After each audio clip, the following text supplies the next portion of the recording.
दुसरा टप्पा 26 एप्रिल रोजी चालू होणार आहे। यामध्ये वर्धा, अमरावती, बुलढाणा, अकोला, यवतमाळ, वाशिम, हिंगोली, नांदेड, परभणी असं पश्चिम विदर्भामधले काही जिल्हे असतील, यासोबतच मराठवाड्यामधल्या काही लोकसभा मतदारसंघ असतील। या सगळ्याविषयी बोलूयात। संदीप वानखडे आमचे प्रतिनिधी आपल्यासोबत जोडले गेले आहेत। संदीप, महत्त्वाच्या अशा जागा सुद्धा इथे दिसतायत। खरं तर नांदेडचा विचार केला तर इथे आपल्याला काँग्रेसमधले महत्त्वाचे नेते अशोक चव्हाण यांची हे भाजपमध्ये गेल्यामुळे इथे काही धोका असू शकतो का काँग्रेसला? नेमकं काय होणार आहे इथे?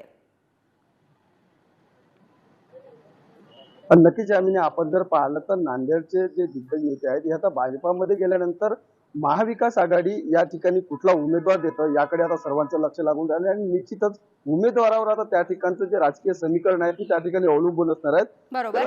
आपण जर पश्चिम विदर्भाचा जर का आपण विचार केला तर पश्चिम विदर्भामधील 5 जिल्हे जे आहेत म्हणजे पूर्व मराठवाड्याचा आपला हिंगोली, नांदेड आणि परभणी जर आपण सोडलं तर बुलढाणा, अकोला, अमरावती, वर्धा, यवतमाळ आणि वाशिम या जिल्ह्यांमध्ये खरं तर भाजपा आणि शिवसेना असं दोघांचे आता हा अस्तित्वाचा विषय आहे। यामध्ये वाशिम आणि बुलढाणा यामध्ये प्रामुख्याने आता उद्धव ठाकरे गट असेल किंवा शिंदेची शिवसेना यांचंही लक्ष लागणार, कारण या ठिकाणी विद्यमान खासदार ज्या भावना गवळी आहेत ह्या शिवसेनेत फूट पडल्यानंतर ते आता एकनाथ शिंदे यांच्यासोबत गेलेले आहेत। तर बुलढाण्याचाही विषय तोच आहे।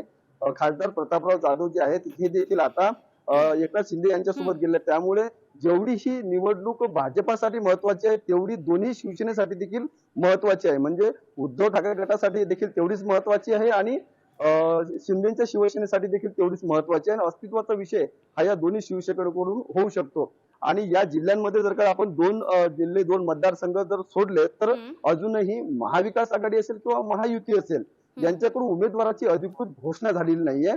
त्यामुळे आता खरं तर अपक्ष उमेदवारही बरेचसे आहेत आणि अनेक उमेदवारांना डच्चू देखील मिळणार असल्याचं बोललं जातं। त्यामुळे आता शिवसेना ही आधी म्हणजे महाविकास आघाडी आधी उमेदवार जाहीर करतं आणि त्यानंतर मग महायुती करतं। ते आधी माहिती केल्यानंतर त्याची वाट आता महाविकास आघाडी पाहते, त्या तुलनेत त्यांना उमेदवार द्यावा लागणार हे देखील तेवढं महत्वाचं असणार। मात्र आता एकंदरीत आपण जर पश्चिम विदर्भाचा विचार केला तर मात्र यामध्ये आपल्याला भाजपा आणि दोन्ही शिवसेना यांचा आता अस्तित्वाचा विषय आपल्याला या ठिकाणी पाहायला मिळतोय।